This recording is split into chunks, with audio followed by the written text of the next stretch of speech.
সম্প্রতি বারাসাত পুরসভার অন্তর্গত ৩ নম্বর ওয়ার্ডের মালঞ্চ রোডের মালিরবাগান এলাকায় একটি বাড়ি জবরদখলের অভিযোগ ওঠে। বর্তমানে বাড়ি কিনেছেন মাধব চক্রবর্তী নামে এক ব্যক্তি। অভিযোগ, জোরপূর্বক তালা ভেঙে সেই বাড়ি জবরদখল করেছেন বারাসাতের ওষুধ ব্যবসায়ী নিখিল চন্দ্র পালের দাদা নির্মল চন্দ্র পাল। আচমকাই নিখিল চন্দ্র পাল মালিরবাগান এলাকারই বাসিন্দা গৌতম দে এবং নির্মল নাগ চৌধুরী ওরফে বাবুর বিরুদ্ধে টাকা নিয়ে পক্ষপাতিত্বের অভিযোগ তোলেন। মাধব চক্রবর্তী প্রত্যেকটা স্টেজে টাকা খরচা করে করছে। গৌতম বাবু যে এবং বাবু বলে একটি ছেলে এদের টাকা খাইয়েছে, আমাদের ফেভারে ছিল। এখন এই দুইজন শুধু, আর সব আমাদের ফেভারে আছে। এই দুইজনকে মোটা টাকা খাইয়েছে মাধব চক্রবর্তী। তারই পরিপ্রেক্ষিতে এদিন ক্ষোভ প্রকাশ করেন গৌতম দে এবং নির্মল নাগ চৌধুরী ওরফে বাবু। গোটা ঘটনার বিবরণ দিয়ে নিখিল পালের বিরুদ্ধে আইনানুগ ব্যবস্থা নেওয়ার বার্তা নিয়ে গৌতম দে এবং নির্মল নাগ চৌধুরী জানান, বিষয়টা এই বাড়িটার নাম আমরা দিয়েছি তালা ভাঙা বাড়ি। এর আগে ওই বামদেব মুখার্জি, জগন্নাথ সাহা সে এখানে তালা ভাঙতে গিয়েছিল, আমরা সেটা আপত্তি করি। তারপরে ওরা কাউন্সিলরের সঙ্গে দেখা করেছিল। তারপরে একদিন এসে ওয়ান ফাইন মর্নিং এসে একটা দলিল দেখায় 19 সালে যে তাদের নামে বাড়ি। তখন তারা ঢুকে গেছে, আর আমিও দেখলাম এর জন্য আইন আছে, প্রশাসন আছে, আমাদের এর মধ্যে নাক গলানো ঠিক হবে না। 19 সালের পরে এখানে মিছিল হতো, রোজ বাড়ি দেখতে আসতো লোকে। তারপরে মাধব চক্রবর্তী বাড়িটা কেনেন। উনি নপাড়ায় বাড়ি, বারাসাতের বাসিন্দা। উনি আমায় জিজ্ঞেস করেছিলেন, আমি তখন ওনাকে পরিষ্কার করে বলেছিলাম, দালালের সামনে জিজ্ঞেস করেছিল, সব কথা আজকাল দিনকাল ভালো না, বলা যায় না। বলেছিলাম আপনি কিন্তু সব দেখে শুনে কাগজপত্র ভালো করে বুঝে তারপরে কিনবেন। আমি ওনাকে একটা সিগন্যাল দিয়েছিলাম যাতে কি না, কারণ আমি জানি, আমি 14 সাল থেকে দেখেছি এখানে নিমু পাল তিনি দাঁড়িয়ে বাড়িটা করেছেন। যতটুকু স্ট্রাকচার ছিল, মানে ভিতরে কমপ্লিট করতে পারেনি, বাইরেও কমপ্লিট করতে পারেনি, কিন্তু করেছিলেন। জগন্নাথ শাহ ওনার বন্ধু ছিল, ওই জগন্নাথ শাহকে দিয়ে করাতেন উনি। তারপরে একদিন দেখে অনেক ব্যাপক গণ্ডগোল ওদের দুজনের মধ্যে। জগন্নাথ শাহ নাকি টাকা ওনার বহু মেরে দিয়েছে। তারপরে তালা বন্ধ ছিল অনেক দিন, বছর 3 বন্ধ ছিল, জঙ্গলের পাহাড় হয়ে গিয়েছিল বাড়িটা। তারপরেই ওই দলিল এনে ওই বামদেব মুখার্জি আর জগন্নাথ শাহ তারা এসে এটা ভেঙে ঢোকে। আমাদের প্রতিবেশী হিসেবে কিছু বলার নেই। এবার বামদেববাবু ওখানে কাজ করেছেন, তারপরে উনি আবার বিক্রি করেছেন মাধববাবুর কাছে 22 সালে। এইবার মাধববাবু এখানে কাজ করিয়েছেন, বাড়ির ভিতরে কমপ্লিট করেছেন। কি করেছেন দেখেছি চোখে, উনি ওনার মিসেস কাজ করেছেন দেখেছি। এবার ভাড়াটে একটা দোতলায় বসিয়েছেন। মাঝে বাংলাদেশে আমরা একটা করেছিলাম, হ্যাঁ সেটা তুমি বলো। তো তারপরে দেখলাম যে আছে, ঠিক আছে, আমরা তো জানি না সমস্যা। নিমুপালকে আমরা ওই যখন তালা ভেঙেছিল 19 সালে, তখন আমরা ফোন করেছিলাম বাংলাদেশে। উনি বলেছিল এখন আমরা এইসব ব্যাপারে কিছু বলতে পারবো না, এখন আমার এখন একটু অন্য ব্যাপারে ব্যস্ত আছি। ও ঠিক আছে, আমার বাড়ি কে দখল করবে? আমরা বললাম ঠিক আছে। খুঁজে খুঁজে ওনার ভাইয়ের যে দোকান আছে পাইনিয়ারে বাড়িতে মধ্যে, ওই জ্যোতি মিষ্টান্ন ভাণ্ডারের উল্টো দিকে, সেখানে আমি আর বাবু গিয়েছিলাম 19 সালেই, এই বামদেব মুখার্জি দখল করার আগে, নেওয়ার আগে। তখন আমরা গিয়ে বলেছিলাম যে আপনার ভাইয়ের বাড়ি কিন্তু এরকম হয়ে যাচ্ছে, আপনারা শীঘ্রই দেখুন। তখন উনি বলে দিয়েছিলেন পরিষ্কার, ও আমার সঙ্গে কোনো সম্পর্ক নেই, আমি ওসব জানি না, যে যা পারে করুকে যাক, ওর সবের মধ্যে আমি নেই। তখন আমরা দুইজনে এবং পাড়ার লোকরা ঠিক করলাম, যা জমি যে পারে করুকে যাক, আমরা এর মধ্যে ঢুকবো না। আমাদের বর্তমান স্ট্যান্ডও তাই, আমরা না মাধববাবুর পক্ষে না ওই নিউ পালের পক্ষে, আমরা দুজনে কারুর পক্ষেই না। ওনারা কোর্ট কেস হয়েছে, সাথে পুলিশ আছে, ডিএম আছে, তাদের উপরে কি আমরা এই পাড়ায়, আমরা পাড়ার একটা কল্যাণ সমিতি আছে, সেই সমিতির বাবু হচ্ছে সেক্রেটারি, আমি প্রেসিডেন্ট। এ পাড়ায় আমরা পুজো করি এবং মানুষের বিপদ আপদে ডাকলে কিন্তু আমরা সঙ্গে সঙ্গে যাই।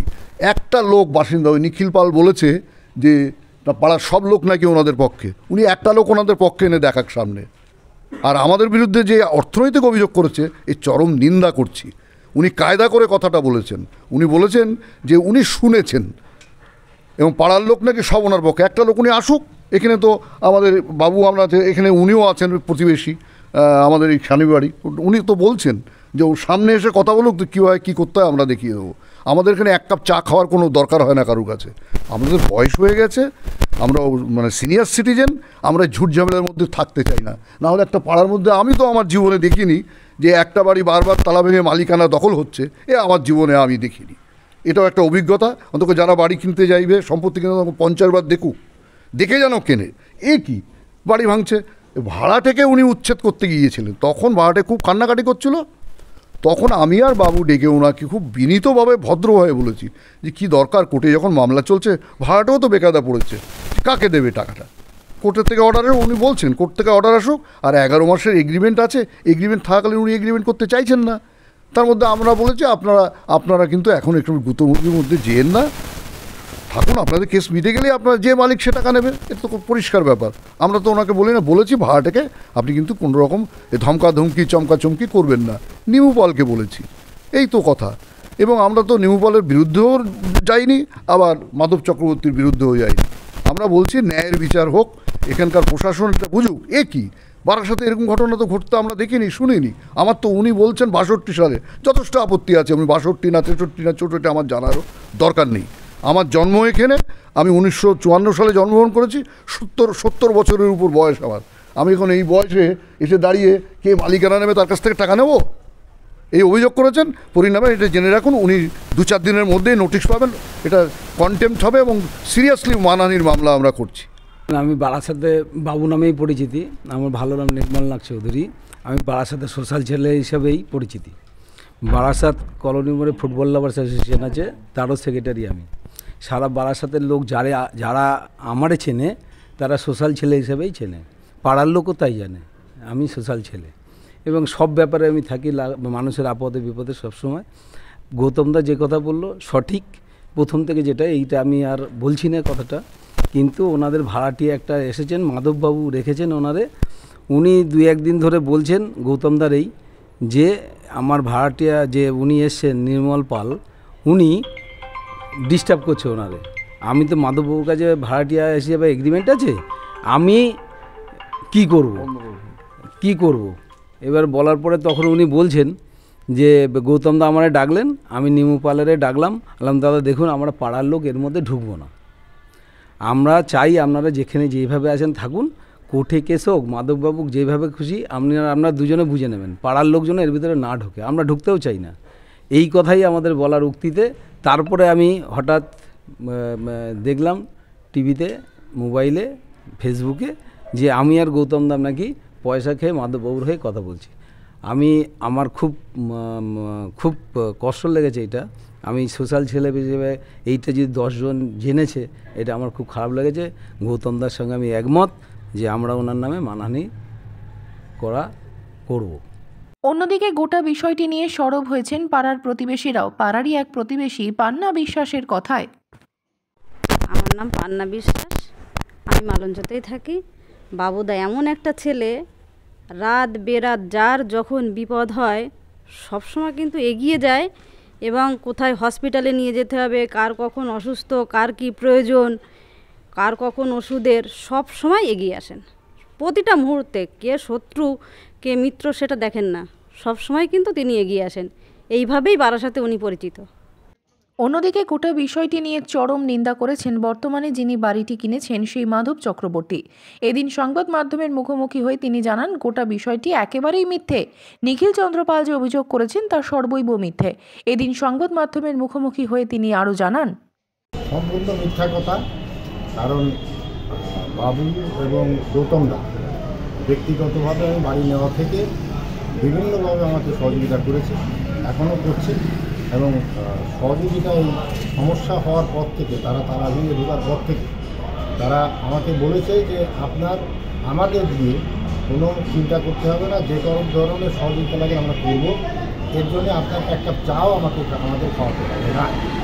এবং সেইভাবেই তারা সহযোগিতা করছে, এখনও করছে, আগামীতেও করবে আমি আশা রাখি। এবং নিখিলবাবু যে কথাটা বলেছেন এর সম্পূর্ণ মিথ্যা এবং মানহানি। ওনারা তারা ভেঙে ঢুকেছে, এটাই ওনারা অস্বীকার করে। একটা পাওয়ারে ঘর বাড়ি ছাড়া যদি ওনারা একটা পাওয়ার নিয়েছিল, 2024 সালে চলে গেছে। মাঠে আরও 2 জমি হয়েছে বামদেব মুখার্জির নামে, যে মালিক পাওয়ার দিয়েছিল সেই বামদেবকে জমিটা হস্তান্তর করেছে। এবং তারা যে আইডেন্টি যে ঠিকানাটা দিয়ে দলিলটা করেছে, সেই ঠিকানায় ওই মালিক সবির আলী শাহ বললে খবর দিয়ে লোক পাঠিয়ে তাদের থেকে সংগ্রহ করতে পারেনি, বাধ্য হয়ে তিনি বাড়িটি হস্তান্তর করেছেন, যেহেতু বামদেবের সাথে তাদের আর্থিক একটা লেনদেন ছিল। এইভাবে বামদেব মুখার্জিকে বাড়িটি তৈরি করে দেয় এবং সে তাকে ডিএলআর পর্চা মিউটেশন দাখিলা আপডেট করে পরবর্তীতে 3 বছর সে বাড়িটা রেখে আমার কাছে বিক্রি করে।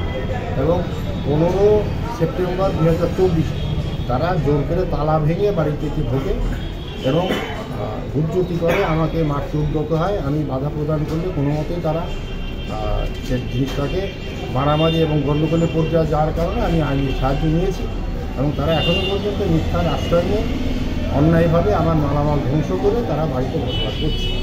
গৌতমবাবু বাবু যে সহযোগিতাটা দিচ্ছে এ মর্মে আমার কাছ থেকে এখনও পর্যন্ত একটা চা খাওয়ার জন্য আমি অনুরোধ করেছি, তাও তারা বলছে না, এটা আমাদের মানবিক দায়িত্ব, মানবিকভাবেই আমরা করছি। এ ধরনের কোনো ধরনের সম্পর্ক আপনি আমাদের বলবেন না বা কোনো কিছু করবেন না, করলে কিন্তু আমরা আপনার